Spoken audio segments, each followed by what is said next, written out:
trust your moments of boldness. But I can't find my one word. I can't find my one who. It's absolutely life changer. I agree. I'm so excited. I love it. My first live anything. Your first live anything. All right. Yeah, yeah. This is it. Where are you from? Where's home for you? Edmonton right now. Hey, fellow Canadian. Amazing. Yeah, yeah. So what do you got? How can I help? So, I just got to say that you've been with me for the last year and a half. Wow, all right. And I've been 3 years on my own, and you got me up every morning with, what's the first thing I signed up for? 254 days of confidence. Nice. And girl boss, and it got me up every morning. Cool. Yeah. So it's been a 3-year journey for me since the last relationship ended. And it's just everything in great timing, right? And I love being connected with you. I've seen you with A Day in the Life of Alex, I think was the first thing that I saw. Wow, and okay. I like straight up. Okay. Like, you're straight up. And I don't like, when I was going through this whole process of everything that's in the book, and all the things that came up for me, it's like keeping it real. I work right now in an oil and gas company, and I work 12-hour days, 8 days a week, and everybody's fake and controlling, and it's not real. And I don't know, am I rambling? I don't even really know what this process should look like. But anyways, going through my why. Yeah. And I've known this forever because I was adopted into a family, into a really religious household. Okay. And so when I was brought up, it was that you are worthless and powerless, and you just be quiet, and you are there to be seen and not heard, and everybody else is more important than you. And so turn the other cheek, like, you're nothing except to serve people. So then getting into my teenage, don't get me wrong, I love my mom and dad now. They're both been gone 15, 20 years. They've been dead. Worked through all that. It's great. But this is, it's who we are, right? So we all come from our childhood stuff. So I want to help women. The first thing that I did was I found a program through Melanie Tanya Evans. It's a NARP, Narcissistic Abuse Recovery Program. And it's like energy release. And I worked it, and I was committed to it for solid for the first 6 months. And then as needed. And devoted myself to personal and spiritual growth and go. And so my why is, I'm going to focus on women, but really I want everyone to know who they are. I think it's just so important to know who they are. I was going through to find my who. I need some help on this because I found truth, belong, and matter came out for me as the most, because I believe that knowing the truth of who you are, knowing that you belong, and that you matter just because you exist. That's kind of like my credo. Yeah. But I can't find my one word. I can't find my one who, and I don't. Great. So here's the process. So there's two ways. Now that you found out those three, you think, are they all equal to each other, or could one be the parent of the other? So they're all important, but are they all of equal importance, and does one fit under the other? Like, is belonging a part of mattering, or mattering a part of belonging? Right. Probably. I had other words. I had a lot because I have a hard time making decisions. So freedom was a big one for me also. Okay, and then so the other option is either the three are, if they're siblings, so meaning they're all equal, then what's the parent above them? Like, do they all fall under freedom, for example? Like, freedom equals belonging, equals mattering, equals truth. Maybe. Well, that's the work. I mean, I can fit. That's the work. I got to sit with freedom, and I got to sit with heart, because it all comes down to how much I care about everybody. Sure. And listen, you're built to serve, right? That's the new book. You're built to serve. How do you serve, and whom do you serve will be different for everybody. But in that process of figuring out your who, I can't tell you what it is. This is a self-reflective exercise, but I can walk you through that process of, you have these three things. And so it's very common that people come with multiple. The next step is either again, one of those is more important. Like could you pick one as more important than the other two on your list of three? Like out of those three? Mm-hmm. Matter. Okay. So mattering is more important than the other. The other two are still important, just not as important. Now, could they fit under mattering? Could truth and belonging be like, if you say, what does it mean to matter? Well, to matter, you have to be truthful. And to matter, you have to create belonging. Whoops. Sorry. Yeah. So are those children of mattering? Like, how would you define mattering? What makes up mattering for you? Mattering. So what does it mean? What does it mean for you? What it means for me? Yeah. That I matter, because I never mattered before. I didn't matter to my mother that gave me up for adoption. I didn't matter to the people that adopted me. I didn't matter to, so matter it's really important. Great. So how would you, you know what, you didn't matter to those people. What does mattering look like though? Like if you had to say, I want to help people feel like they matter, what does that mean? You know what? I think I'm going to take matter out of there. It's not fitting. Okay. Yeah. Great. It isn't. Truth and belong are more important than matter. Okay. So between those two, is there one that's more important? Truth and belong. Probably truth, because if you know your truth, then if you know your truth, then you know that you belong and you know that you matter. Okay. Then what else? Then if it's truth. That works. And maybe freedom. Like if truth is at the top, then if truth is what you want to help people, you want people to help figure out their truth. Awesome. How do you do that? Well, you do that through belonging. You do that through mattering. You do that through freedom or something else. Yeah. Yeah. That works. Great. So then truth works. Sit with it, sleep on it. And it's either going to feel more and more right or more wrong. And just like we do with matter, he's like, yeah, matter is number one. And then 18 seconds later, no, I'm taking it out. Okay. It'll, as you sit with it more, it should feel more and more right. Okay. So as you sit with truth more, it should feel more and more like the thing, like your truth, or no, it's not. I like truth. It's there, but it's not the thing. Right. Yeah. So right now it's fine. Sit with it. So you have truth at the top, and then you have matter, belong, and freedom underneath. Freedom. Great. And so in order to find truth, this is how it should work, at least for you. In order to find truth, it's got to come from mattering, belonging, and freedom. Mm-hmm. So if you're ever in a situation where you feel like you don't matter, where you feel like you don't belong, or where you feel like you don't have freedom, you're not living your truth. Yeah. Does that make sense? Does it fit and I'm well? not, yeah, it does. And my worth, I'm not knowing that I'm worthy. Yeah. And that's mattering. Like mattering is also mattering to self. Yeah. Right. Okay. Yeah. Right. And all of it is mattering. It's always external, but also internal, right? Like freedom, you want other people to have freedom, but you need yourself to have freedom as well. Mm-hmm. Mm-hmm. Right? So the point of that exercise and why it's powerful is if you look back on any experience in your life where you were unhappy, it's got to flow through truth. And from there, it's because you felt like you didn't matter. You felt like you didn't belong, and you felt like you had no freedom. It doesn't have to hit all three of those. It's got to hit one of those. In every negative or painful situation in the past, it's got to hit one of those three things. And then in every positive situation, it's hitting one of those three things in a positive way. Right? So if you discovered the 254 series and you've loved it, or you discovered the video that I did with Alex, it's because it gave you permission to either feel like you belong, feel like you matter, feel like you have freedom. Yeah. And so you kind of just run through all those past scenarios of unhappiness and happiness. And if they keep bouncing up as one of those three things, great. Now you've got your compass for life. It is. Yeah. Yeah. It is. I was blown away by the book. It's not at all what I expected. Okay, great. For 3 years after all, everything that I've worked at, but from day one, it was like, okay, but how does this work? How do I fit? What do I do? And I was so frustrated because I didn't know what I was going to do.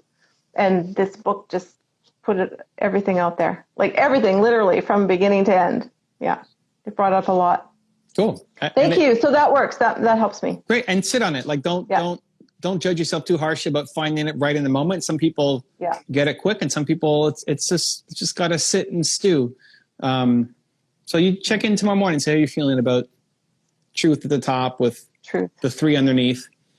And then, the next day and the next day and the next day. Same thing with believe. I didn't know right away. It took me a couple of days to really sit on it and feel like, yeah. You know what? Yeah. Even often what will come to is feeling like I felt like believe was too big. Like, who am I to be the believe guy? Who are you to be the truth woman? Right? I mean, that's a voice that's a self-talk, right? Yeah. But it should be bold. It should be ambitious. It should be something that is bigger than you. And then that becomes your mission for the rest of your life. Yeah.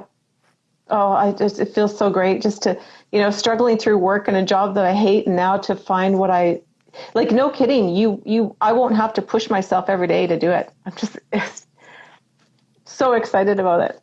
This, truth is sitting really, really well for me right now. I just thought back to, yeah, it really is, Evan. And I was thinking back to too, when I was younger, probably like really young too. And I always thought, you're putting God in a box. And because I was brought up in really religious, so it was a lot of shame and, all this stuff, and God, and you're a sinner. And I always thought, and how people had to pray, and nothing against religion. No, I'm not dissing anybody, just for my own stuff. But, you have to pray. You have to say, oh, dear Jesus, everything had to be so, laid out and done a certain way. And I always thought that you're putting God in a box. And from the time I was little. So truth really fits with that. Know your truth. And when I read an article once, religion versus spirituality, and I cried it took me an hour and a half to read the short article because it was the truth that I was finally seeing for myself, right? Confirmation of it, kind of. So truth is really working. Thank you so much. I like it. And so now going forward, anytime that you're not happy or you're feeling low energy or you're just not feeling in purpose, it's going to be because there's not enough truth happening either for yourself or the environment that you're in. And then to add more bones to it, like what does that mean? How do I get more clarity? It's going to funnel through one of those 3 things. Freedom, like you felt you were boxed in, right? You're never going to feel truth. You're never going to feel happy if you feel boxed in.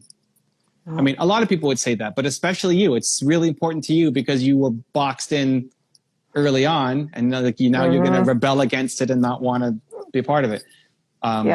Belonging and then mattering as well are going to be your filters for life, which is great. Is matter a weird word? Should be like worthy instead of matter. Don't judge it. I wouldn't judge it. I mean, it's not the end of the world if in a week you want to adjust and change as you go on this journey. But if matter, it's less about how other people see you and more about the words that have a connection and meaning to you. If you feel like mattering is important, then remember, it's always mattering to self first. Like whatever words you pick, it's always self first and then also towards others. So you need to matter to yourself. You need to feel like today matters. Like the work you did or the energy you're expending today matters to you. Yeah. And then did I matter to somebody else? Did I matter to my colleagues or my audience or my family or, whoever else? But people often skip the self part and just think, oh, matter to others. No. Matter to self first. Like believe, I need to believe in myself first. It's always the first battle before worrying about believing in somebody else.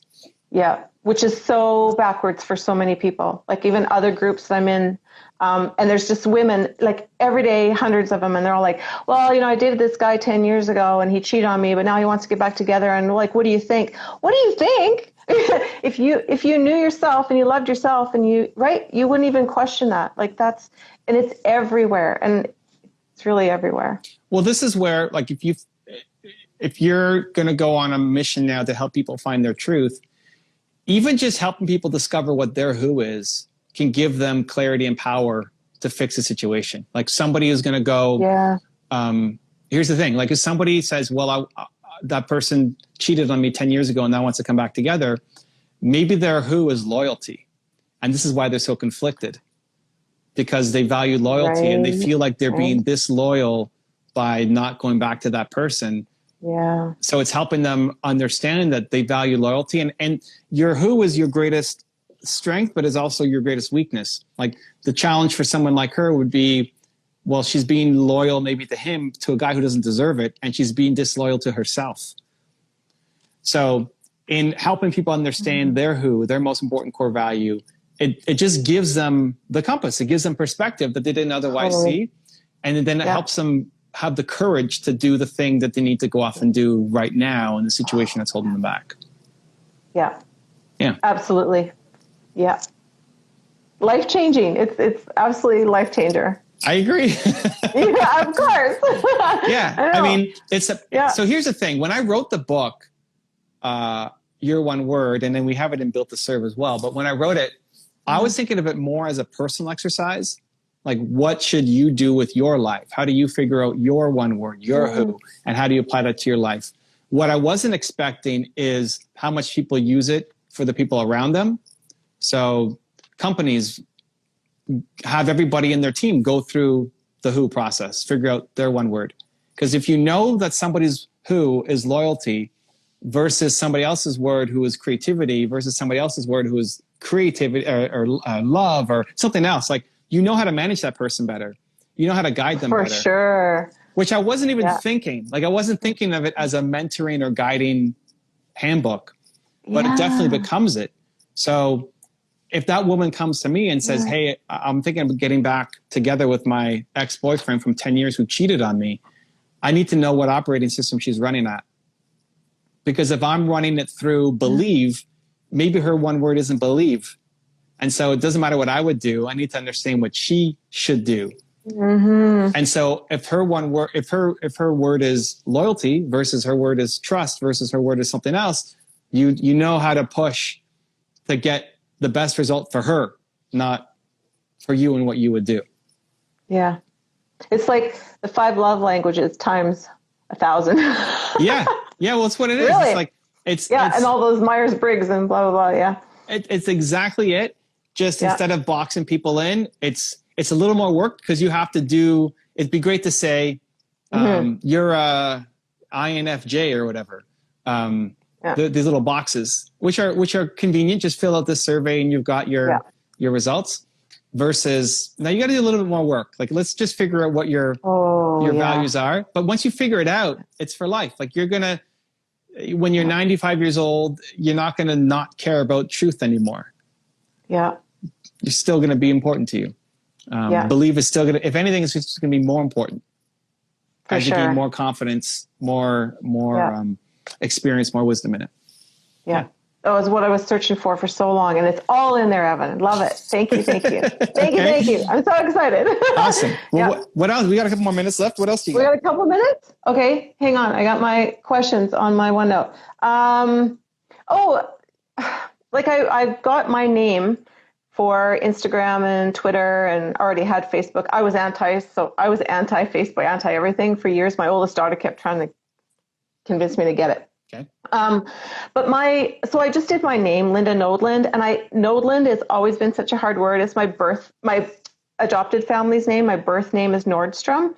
And I know that in the book too, I think you talked about how the name really doesn't even matter.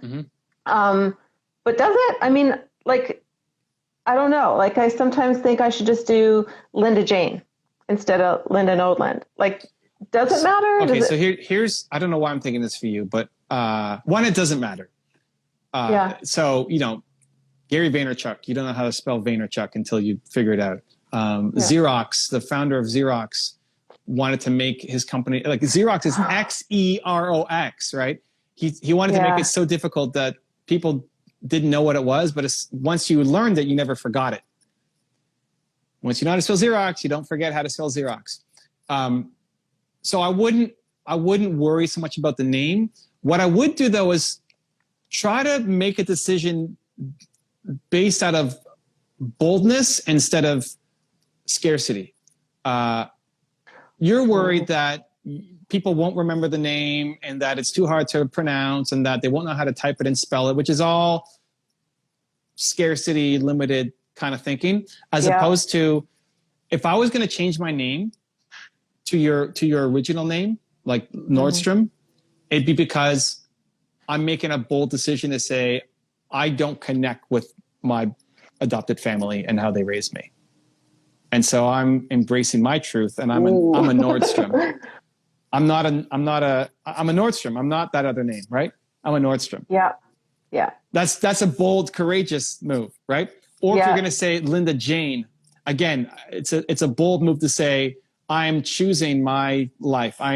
This is my Wonder Woman name, right? Like, I'm trying to think of a female example, but Superman and Clark Kent. Yeah. This is your superhero name. I don't know. There's got to be a woman equivalent. Because Wonder Woman is just Wonder Woman. Does she have a real name? I don't know if she has I guess she has a real name. But it's a powerful choice to say, no, when I call myself Linda Jane, I am stepping into, that's actually my truth.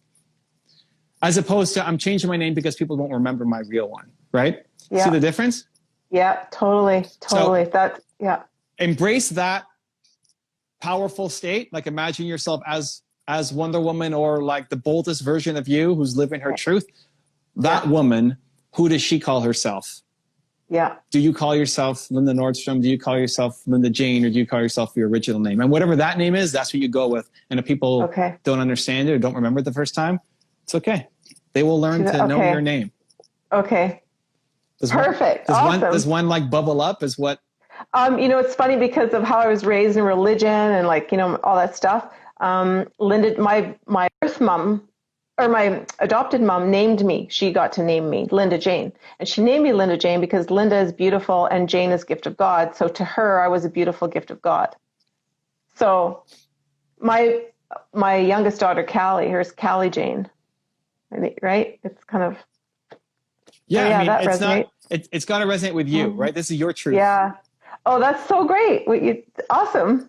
Yeah, I will sit with all those. Thank you. That's a great way to look at it. And in general, whenever you're making decisions, even like the choice to not be on Facebook for however many years, like when you're making those kinds of decisions, make sure it's from a place of strength, of your truth, not of one of insecurity and smallness. Because not just you, me, everybody, we default to insecurity and smallness. Yeah. We'll default to like, what are other people thinking about this?